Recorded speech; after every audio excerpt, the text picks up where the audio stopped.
जय मसीह की दोस्तों, आराधना संदेश मिनिस्ट्री के YouTube चैनल पर हम अपने सभी दर्शकों का हृदय की गहराइयों से स्वागत करते हैं। आज हम आपके लिए एक नया विषय लेके आए हैं जिसका शीर्षक है संग्राम यहोवा का है।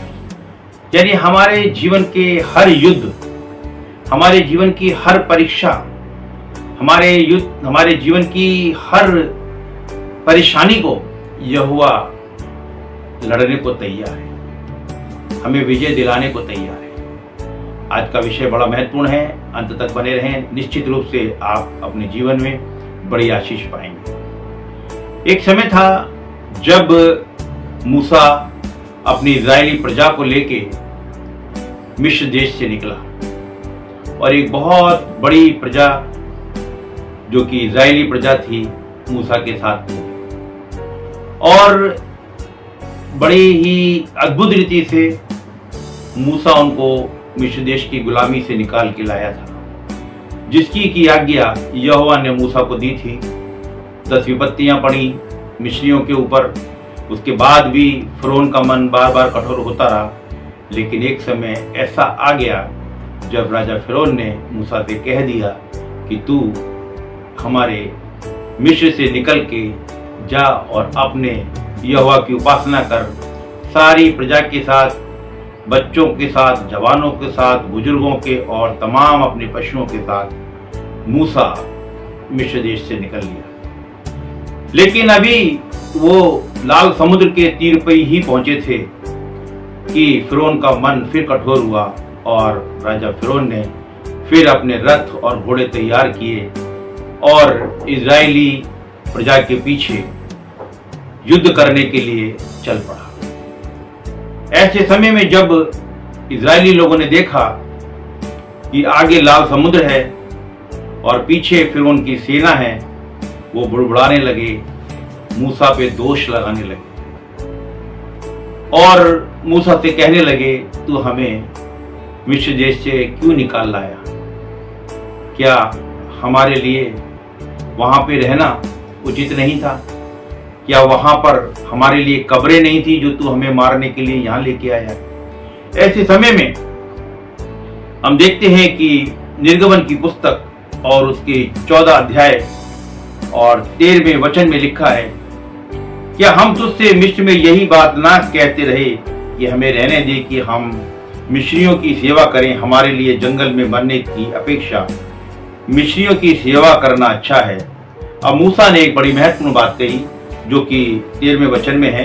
मूसा ने लोगों से कहा, डरो मत, खड़े खड़े वे उद्धार का काम देखो जो यहोवा आज तुम्हारे लिए करेगा।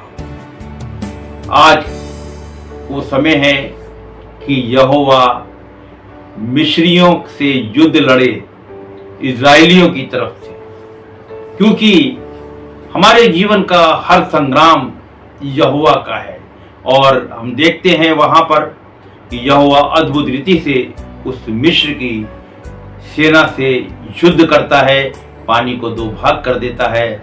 इजरायली उस राह पे चले जाते हैं और जब मिस्री आते हैं तो पानी ज्यों का त्यों हो जाता है, यानी सारे मिस्री अपने रथों और घोड़ों समेत पानी में डूब जाते हैं और ये विजय इजरायलियों की होती है। इसके बाद हम देखते हैं राजा दाऊद को, जबकि वो एक बालक है और गोलियत का सामना उसे करना है। गोलियत 40 दिन से ललकार रहा था कि कोई एक इजरायली आए और मुझसे लड़े, लेकिन राजा शाऊल की पूरी सेना में कोई भी इस योग्य नहीं था कि जो जाके उस गोलियत का मुकाबला करे। लेकिन ऐसे समय में दाऊद जो कि बालक था, वो राजा शाऊल के पास जाके कहता है कि मैं लड़ूंगा। पहले तो राजा शाऊल बहुत संदेह करता है, लेकिन वो अपने समय की बातों को बताता है कि मैंने तो रीछ को मार दिया, मैंने भालू को मार दिया। तो राजा शाऊल उसे कहते कि हाँ तू युद्ध करने के लिए जा। और जब उसे युद्ध के वस्त्र पहनाए जाते हैं तब वो उसको लेके चल तक नहीं पाता, क्योंकि वो तो बालक था। लेकिन उसके जीवन में, उसके मन में एक बड़ा कॉन्फिडेंस था और उसकी को लेके वो आगे चला, जो कि हम पहला शमूएल और 17 अध्याय उसके कुछ वचन पढ़ेंगे, जो हम देखते हैं 45 वचन से आगे लिखा है। दाऊद ने पृष्ठी से कहा, तू तो तलवार और भाला और सांग लिए हुए मेरे पास आता है, परंतु मैं सेनाओं के यहोवा के नाम से तेरे पास आता हूं। और आगे हम 47वें वचन में देखेंगे, यहां बड़े कॉन्फिडेंस के साथ कहता है कि मैं तेरा सिर तेरे धड़ से अलग कर दूंगा और तेरे शरीर को आकाश के पक्षी खाएंगे। और यहां तक उसने पूरी सेना के लिए कह दिया कि पूरी जो तेरी सेना है, फिलिस्ती सेना है, सबको आकाश के पक्षी खाएंगे। लेकिन उन सब से आगे हम देखते हैं कि एक और महत्वपूर्ण बात कहता है, जो कि पहला शमूएल 17 अध्याय और 47 वचन है। और यह समस्त मंडली जान लेगी कि यहोवा तलवार या भाले के द्वारा जयवंत नहीं करता। जो कि मैं और आज अपने जीवन में तलवार और भाले ऐसी चीजों की सहायता लेना चाहते हैं किसी युद्ध को जीतने के लिए। लेकिन आगे लिखा है, इसीलिए कि संग्राम तो यहोवा का है और वही तुम्हें हमारे हाथ में कर देगा। ये संग्राम, ये युद्ध जो आज बालक दाऊद, एक फलिस्ती जो कि 9 फुट के लंबा इसके अंदर बताया गया है, गोलियत, उसका मुकाबला करता है और कहता है कि ये युद्ध, ये संग्राम तो यहोवा का है। मेरे और आपके जीवन में भी हम देखते हैं कि हर दिन एक नया संग्राम पैदा होता है।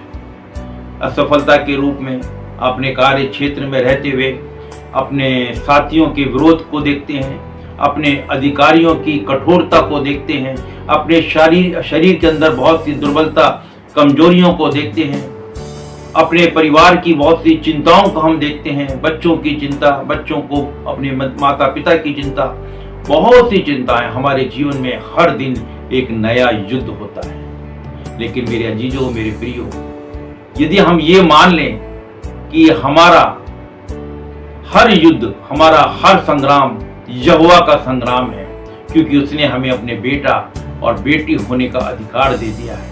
उसने यहां तक कह दिया है कि यदि कोई तुम्हें छूता है तो मेरी आंख की पुतली को छूता है। बड़ा गंभीर विषय है आज का कि हम अपने युद्ध को, अपने जीवन की हर परीक्षा को, अपने जीवन की हर समस्या को यहोवा के सामने लाके रखते हैं। अपने मन की बातें, जैसा कि दाऊद कहता है, खोल के हम यहोवा से कहें तो हमारा युद्ध लड़ने को तैयार है। वो कहता है कि पलटा लेना मेरा काम है, लेकिन हम स्वयं चाहते हैं कि अपने जीवन की हर बात का पलटा स्वयं ले लें। लेकिन हम आगे भी देखते हैं, ऐसा नहीं है कि बहुत से ऐसे दृष्टांत हमारे पवित्र शास्त्र बाइबल के अंदर है जहां पर यहोवा ने खुद आके उस युद्ध को लड़ा है।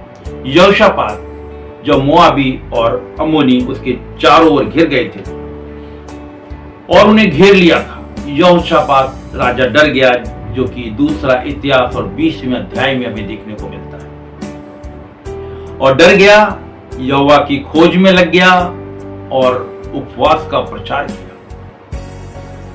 ऐसे समय में हम कुछ वचनों को पढ़ेंगे जो हमें ये याद दिलाएंगे, जो कि दूसरा इतिहास 20वां अध्याय और उसके 15 वचन से आगे है। तब वह कहने लगा, यहां यहोवा ने अपने एक जन को यहोशापात के पास भेजा और वो क्या कहने लगा, बड़ी महत्वपूर्ण बात उसने यहोवा से, राजा यहोशापात से कही, जो कि डर गया था और घिरा हुआ था। तब वह कहने लगा, हे सब यहूदियों, हे यरूशलेम के रहने वालों, हे राजा यहोशापात, तुम सब ध्यान दो। यहोवा तुमसे यूं कहता है, तुम इस बड़ी भीड़ से मत डरो और तुम्हारा मन कच्चा ना हो, क्योंकि युद्ध तुम्हारा नहीं परमेश्वर का है। जब हम प्रभु के प्रति वफादार पाए जाते हैं, उसके वचन के प्रति वफादार पाए जाते हैं, उसके भवन के प्रति हम निरंतर उपस्थित रहने वाले पाए जाते हैं, खुदा के दासों का सम्मान करते हैं, व्यवस्था और विधियों का पालन करते हैं, आज्ञाओं पे चलते हैं, तो निश्चय कर लो मेरे प्रियो, मेरे अजीजों, हमारे जीवन का हर युद्ध यहोवा का है। जैसा कि यहाँ पे उस खुदा के जन ने आके यहोशापात से कहा, क्योंकि यह युद्ध तुम्हारा नहीं परमेश्वर का है। आज हमारे जीवन की हर समस्या से लड़ने के लिए यहोवा हमेशा तैयार है, लेकिन कभी कभी हम अपने आप पे भरोसा करने लगते हैं, अपनी जान पहचान पे भरोसा करने लगते हैं, अपनी धन दौलत पे भरोसा करने लगते हैं, अपने पद पे, अपने ओहदे पे भरोसा करने लगते हैं, अपने डील डॉल पे, अपनी शक्ति पे भरोसा करने लगते हैं। लेकिन यदि हम ये जान लें कि यहोवा हमारी हर समस्या से लड़ने को तैयार है। मेरे और आपके जीवन में बहुत सी समस्या आती हैं, लेकिन यहोवा सबसे लड़ने को तैयार है। और एक समय और हम देखते हैं, जबकि एलीशा के समय में भी जब एलीशा चारों ओर से गिर गया था, अराम के राजा ने आज्ञा दी थी कि उसे बंदी बना के ले आओ। ये इसका जिक्र हमें दूसरा राजा 6 अध्याय में देखने को मिलता है।